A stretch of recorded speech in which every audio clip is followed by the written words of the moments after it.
Otmar Sánchez, el que fuera socio y compadre del presidente Jimmy Morales, complica el panorama para el mandatario.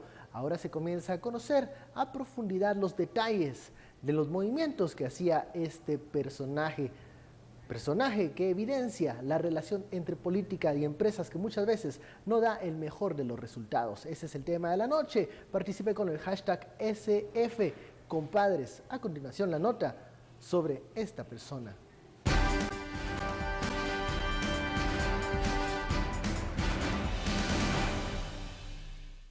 Otmar Sánchez es el gran amigo, colega y compadre del presidente Jimmy Morales. Es el gerente del Teatro de Fulanos y Menganos. Es el diputado del Parlacén por FCN Nación y es recurrentemente investigado por el Ministerio Público, donde aglutina 8 denuncias. 3 de ellas son por violencia psicológica, agresión y violencia contra la mujer. Las otras 5 son por disparo con arma de fuego, por amenazas, por abuso de autoridad mientras perteneció al Consejo Municipal de Misco, así como por desobediencia por funcionario y otra más por usurpación, apropiación y retención. Por esta última denuncia, interpuesta en 2015 por un adeudo a proveedores, la Fiscalía explica que se abre la posibilidad de una solicitud de antejuicio. Para que ya la Corte decida a través de un juez pesquisidor, qué sé yo, o el órgano que toque que conocer, si procede o no retirarle la inmunidad, ¿verdad? Como todo procedimiento de antejuicio, que al final es un procedimiento alterno al procedimiento principal, pero depende de una resolución de este tipo para ya poder continuar una persecución en contra de la persona denunciada. Todo el mundo cree que porque el funcionario goza de antejuicio está protegido y el Ministerio Público no lo puede perseguir penalmente, pero no es así.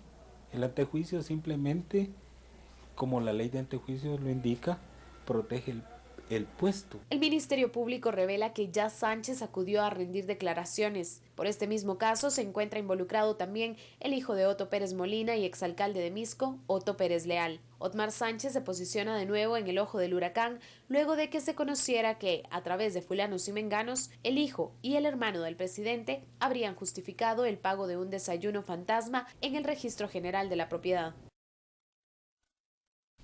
Bienvenidos a Sin Filtro. Noche de viernes terminamos la semana analizando este tema, esta relación muchas veces entre políticos y empresarios que, bueno, se desarrolla en un ambiente propicio para algunos actos de corrupción. Ahora en el ojo del huracán está esta persona, Otmar Sánchez, ligado al tema de Fulanos y Menganos, que ha sacudido la presidencia de Jimmy Morales. La etiqueta de la noche, SFCompadres. Damos la bienvenida a nuestros analistas Hugo Novales y Karin Snoblin. Muy buenas noches. Bueno, antes de comenzar, hemos analizado aquí en este foro muchas veces el actuar de los políticos en actos de corrupción, cómo se acercan a empresas, cómo llegan a generar contratos onerosos en detrimento del patrimonio del Estado. Pero también está al otro lado de la moneda, ese empresario que acepta, que recurre al político, que incluso busca agradar a un dirigente para luego cobrarse un favor. Lo hemos visto esta semana con el tema de la casa del vicepresidente Jafet Cabrera, que no se termina de aclarar ese punto, pero analicemos el actuar de estos empresarios que se hacen compadres en actos de corrupción con los políticos. Cari. Bueno, yo creo que es interesante darle como la vuelta a la sartén, ¿verdad? Ver el otro lado de lo que significa esta relación público-privada y la manera en que un empresario concibe que el Estado es un botín y que es legítimo su derecho de poder aprovechar su amistad, su relación de compadrazgo, de cualquier tipo de antigüedad, o porque contribuyó a la campaña simplemente y aprovechar ese momento. Se ha como naturalizado, ¿verdad? Que esa es la forma en la cual se deben hacer negocios en el país. Yo creo que no han terminado de entender con todo lo que está pasando, que eso tiene que cambiar, ¿verdad? Que tiene que cambiar, pero de tajo, de lleno. Ojalá en las actividades que se vienen la otra semana de reflexión del empresariado se tocaran todo este tema. No se puede construir sostenibilidad del desarrollo con un empresariado que piensa que el Estado es el botín y no el instrumento para generar oportunidades económicas. Hugo, cuando se habla incluso de financiamiento de campañas, muchas veces también se toca el tema del rédito que esto va a generar, invertir millones en un candidato que luego llega al poder, hacerlo tu amigo, hacerlo cercano del círculo íntimo, pareciera que es en números fríos una buena inversión, pero ¿cómo romper esa visión de que el empresario tiene que sacar provecho de lo que invirtió o de esa amistad que puede tener con un dirigente político? Bueno, yo creo que hay dos estrategias en este sentido, y es que la primera es la que parece obvia, pero la que hemos descuidado mucho también en Guatemala, y es básicamente la transparencia. O sea, y en este caso estamos hablando de transparencia, por ejemplo, en el financiamiento de campaña, como mencionas, Ben, pero también transparencia en la manera en que se toman las decisiones en el Estado. Y esto no quiere decir únicamente las compras y las contrataciones, sino que tiene que ver también con otra serie de negocios que indirectamente dependen de decisiones, que directa o indirectamente dependen de decisiones políticas. Y aquí vale la pena tomar en cuenta un trabajo que ha venido haciendo The Economist desde hace más o menos 2 años. De hecho han desarrollado este índice 2 años, que es el índice, ellos le llaman el Crony Index, que es algo así como el índice de compadres o el índice de amiguetes, que lo que trata de ver es en un conjunto de economías importantes del mundo, qué tanto su Producto Interno Bruto depende de lo que se conoce como capitalismo de amigos o de cuates o de compadres, qué tanto la economía y el crecimiento económico de ese país está dependiendo de negocios que son vulnerables a la corrupción, y ellos tienen una lista de industrias que son vulnerables a la corrupción, y son aquellas que ya sea son susceptibles a ser monopolizadas, aquellas que pueden depender de una licencia del gobierno, o aquellas que pueden, digamos, depender de negocios y de compras directas con el gobierno. Entonces, si trasladamos esto al caso de Guatemala, podríamos pensar en empresas que requieren licencias, por ejemplo, la minería, la distribución de energía, la generación de energía requieren licencias, y por lo tanto entran, digamos, en este contacto público-privado que a veces puede ser un espacio para la corrupción. El negocio de la construcción, lamentablemente en Guatemala, también ha dependido mucho de contratos con el gobierno, entonces la industria de la construcción es otra que es vulnerable. Hay una serie, digamos, de negocios y de líneas de negocio que siempre van a tener que tratar con el Estado. Pensemos, por ejemplo, las farmacéuticas. Claro, en la compra de medicina siempre tiene que ver con el Estado. Ahora, ¿qué es lo que ocurre? Aún dentro de estos sectores hay empresas que, conociendo cómo es tratar en el contexto guatemalteco con funcionarios públicos, escogen en detrimento de sus beneficios, en detrimento de sus ganancias, de su crecimiento y de su competitividad, no hacer negocios con el Estado. Y lo que me llama la atención es que todo este proceso que se ha venido dando, en donde muchas empresas, digamos, han sido intervenidas por la SAT, o en donde algunas empresas, algunos empresarios han sido se les han iniciado procesos penales en su contra, se habla mucho de cómo esto afecta la inversión, bueno, cómo esto afecta, digamos, pero no se habla de eso. Vamos a hablar. Vamos a primero terminar. Pero no se habla mucho de cómo beneficia a quienes sí han estado haciendo las cosas correctamente. Claro, a los que sí han cumplido la norma y no se han saltado las trancas. Vamos a la primera pausa, seguimos hablando de este tema muy interesante, de esta economía del compadrazgo. Ya lo sabe la etiqueta SF, compadres. Saludos.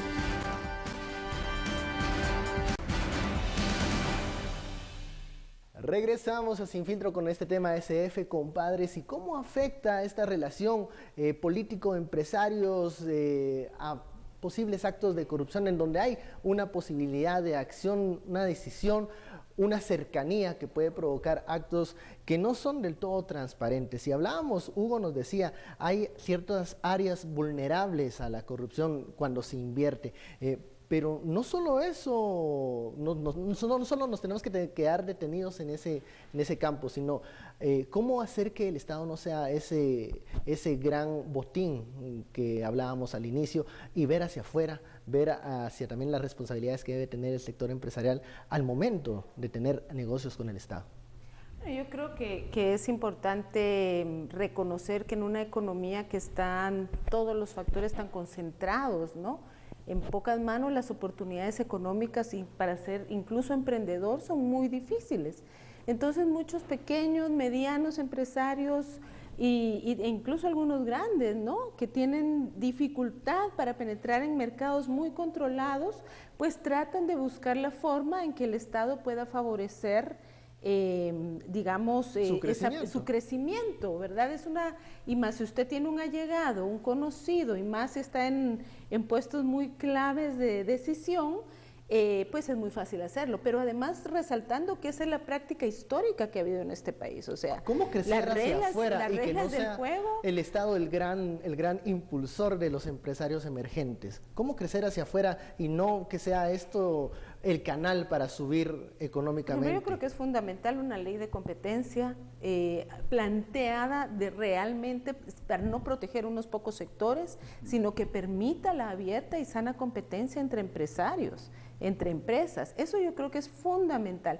Lo segundo, yo creo que hay digamos, varios elementos de la posibilidad de producir que están demasiado concentrados. El acceso a capital, por ejemplo. Y eso limita las posibilidades. Entonces la gente anda buscando por dónde encuentra, ¿verdad?, los recursos para mantenerse en el mercado, para poder prosperar. Y hay un camino fácil que se ha identificado, que el es compadrazgo. El compadrazgo. Con aquellos que decían, bueno, vamos rápidamente al segundo corte, regresamos con Hugo Novales, que también va a desarrollar ahí una idea que tiene pendiente. Regresamos, ya saben, la etiqueta SF Compadres.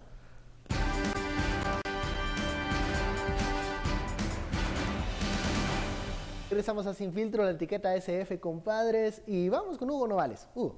Yo quisiera llamar la atención sobre dos cosas. Tal vez lo que me parece que no hemos abordado es que hay situaciones que posibilitan este tipo de relaciones, digamos, oscuras entre empresas y gobierno. Y una de estas es algo a lo cual no le hemos puesto atención, y es a que finalmente nuestros funcionarios públicos muchas veces provienen del sector privado y tienen algún interés particular en el sector privado, que no quiere decir que actúen siempre en función de ese interés, pero siempre está la idea siempre queda la duda de qué ocurrió. No quisiera personalizarlo, pero recuerdo un reportaje muy interesante de Plaza Pública acerca de los negocios del exministro de Economía, Sergio de la Torre, donde indicaba cómo estos negocios se podrían beneficiar del paquete de leyes y de políticas de competitividad que estaba impulsando el gobierno, salarios mínimos diferenciados, exenciones fiscales, etcétera. O sea, no quiere decir, por supuesto, que él haya actuado en función de esos intereses, pero nunca nos va a quedar la certeza de si efectivamente fue así. Pero es un ejercicio sano saber de dónde proviene el funcionario, qué negocios tiene. Pero sobre todo desarrollar una clase de funcionarios públicos autónomos del sector privado, autónomos de la cooperación internacional, autónomos del conjunto de actores que están alrededor del Estado guatemalteco. O sea, hay que desarrollar una burocracia, pero partidos políticos también fuertes, estables, que formen funcionarios públicos y gente para ejercer la función pública sin vínculos tan estrechos con actores interesados. Eso no lo tenemos en este momento en su mayoría. ¿Qué hacemos con lo que hay? Bueno, yo creo que se está haciendo realmente una gran labor destapando estos casos, ¿no? Que se muestre que para que haya corrupción en el Estado tienen que haber dos. Entonces, que se vaya documentando, que se muestre las dos caras de esta faceta, yo creo que es fundamental. Mire este tema del maíz, ¿verdad? Para agarrar otro caso de la semana. O sea, esas tranzas, esos comparados no pueden ocurrir si no hay una parte en el sector público que la consiente, pero también una parte en el empresariado que dice, ay, no, aquí puedo hacer mi ganancia extra, y no tiene un parámetro ético. Y es ahí donde yo digo, todo el esfuerzo que ha hecho el sector privado organizado en el país por promover la responsabilidad social empresarial. Yo creo que es un buen momento para pensar al respecto nuevamente y revisar por dónde debe ir ese esfuerzo, porque aquí hay un tema también de ética, ¿verdad? Y de visión de un país común, de que todos tenemos que estar acá. Y participar de las reglas claras, sí. Y no pensar que el que se salta las trancas es alguien, una persona audaz, sí. Una audaz o heroica, como se ha pintado muchas veces. Como nos decía de Trump, ¿no? Así es. Como, por decir algo después. Por decir algo, ahí vemos ese ejemplo. Bueno, vamos a la parte final de la noche. Estamos en viernes. Analistas, ¿cuáles creen ustedes que han sido las notas o los personajes que la han pasado muy, muy mal durante esta semana. ¿Para quién es la semana terrible, Hugo? Bueno, hablábamos fuera de micrófono acerca de las elecciones estadounidenses. Yo creo que el electorado estadounidense la está pasando mal.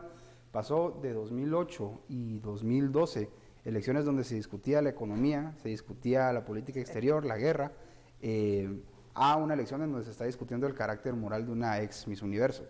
Es lamentable. El debate. Sí, es una situación Semana terrible, Karen. Bueno, yo tengo dos finalistas nacionales. Uno, yo creo que es el exministro de Agricultura. Creo que expone ese caso, por lo menos hasta donde yo entiendo, muy bien los riesgos que corre un alto funcionario público en esa posición cuando el sistema completo no funciona, ¿verdad? Cuando aquí hay una cadena de mando que ojalá que el Ministerio Público examine, no es solo la cabeza, los mandos intermedios que hay que ir viendo. Y el otro gran perdedor para mí, y lo saco a propósito por este tema, son todos esos trabajadores que se quedaron, habiendo pagado su contribución al IX durante 30 años, fueron estafados por sus propios patrones. Así es. Ojalá realmente se haga justicia en ese caso, porque esa es otra forma, no solo es, digamos, alrededor del Estado, que esas prácticas antiéticas se están dando en el país. Y si ese caso no se toma en serio, o más bien si se llega a tomar en serio, se puede sentar un precedente muy importante en la práctica de la economía en Guatemala. Muchísimas gracias, Karen, Hugo, por este análisis. A ustedes, muchísimas gracias por su preferencia. Feliz noche, nos vemos el lunes.